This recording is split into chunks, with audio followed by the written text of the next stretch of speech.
ये कहानी एक ब्रह्म राक्षस की है, जिसे आप लोग जानते ही होंगे। उस राक्षस का नाम है ब्रह्म राक्षस। इस पर कई कहानियां बनाई जाती हैं और राक्षस के अनेक नाम होते हैं, जैसे कि पिशाच, राक्षस, टायन, चुड़ैल आदि बहुत से नाम होते हैं। तो दोस्तों, चलो मैं अपनी कहानी पर आता हूँ। हमारे गांव में एक ब्राह्मण रहते हैं जिनका नाम दुर्जन सिंह है। दुर्जन सिंह को लोग दुर्जन जी कहकर बुलाते हैं। उनके घर से कुछ दूर पर एक खेत था।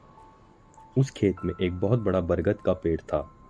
वह बरगद का पेड़ बहुत पुराना था। कुछ समय के बाद उन्होंने उस खेत पर घर बनाने की सोची।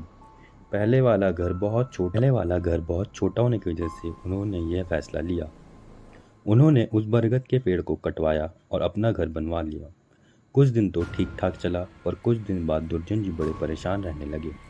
वह कभी पूजा करते और कभी नहीं। तो उनकी बीवी ने उनके बदले स्वभाव को देखकर पूछा कि तुम आजकल पूजा नहीं करते हो और आजकल बदले बदले से रहते हो। कभी बच्चों को डांटते रहते हो, तुम्हें क्या हुआ है?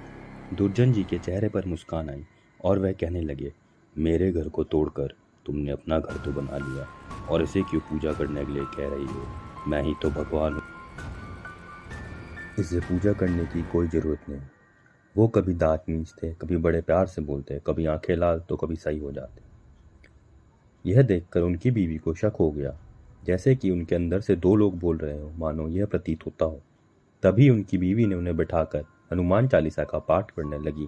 वह सोच रही थी, अगर कोई होगा तो भाग जाएगा, पर दुर्जन जी पर उसका कोई असर नहीं पड़ रहा था।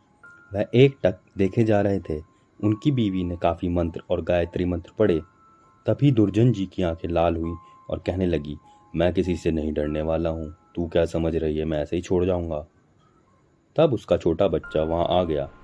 दुल्हन जी ने उसे जोर से पकड़ा और अपनी तरफ खींच लिया, और ऐसा लग रहा था कि उसके सिर को कच्चा ही चबा जाएंगे। तभी उसकी पत्नी बोली कि बच्चे को छोड़ लो, उसने तुम्हारा क्या बिगाड़ा है? दुर्जन जी की पत्नी ने अपने बच्चे को अपनी तरफ खींच लिया। उसने फिर पूछा, तुम कौन हो और मेरे पति के अंदर क्यों आए हो? आप इससे क्या चाहते हो? आप कौन हो? तब उसने कहा कि अगर अपना भला चाहती हो तो बरगद के पेड़ को वापस लगाओ, जितना भी हो सके। पेड़ लगाओ, फिर मैं बताऊंगा कि मैं कौन हूँ, और फिर मैं चला जाऊंगा। तब दुर्जन जी की बीवी ने 100 पेड़ बरगद के लगाए। एक दिन उसकी पत्नी ने देखा कि आज दुर्जन जी सुबह उठकर पूजा पाठ करके आ चुके हैं। तब दुर्जन जी के अंदर जो साया था, उसने बोला, मैं तुम्हारे पति को आज छोड़ के जा रहा हूँ। तुम सदा सुखी रहो। तुम्हारे आचार विचार बहुत अच्छे हैं। मैं ब्रह्म राक्षस हूँ। वैसे मैं किसी को नहीं छोड़ता और ना ही किसी से डरता हूँ। तुम्हारे पति ने बरगद को काट दिया था, जिस पर मैं हजारों सालों से रह रहा था।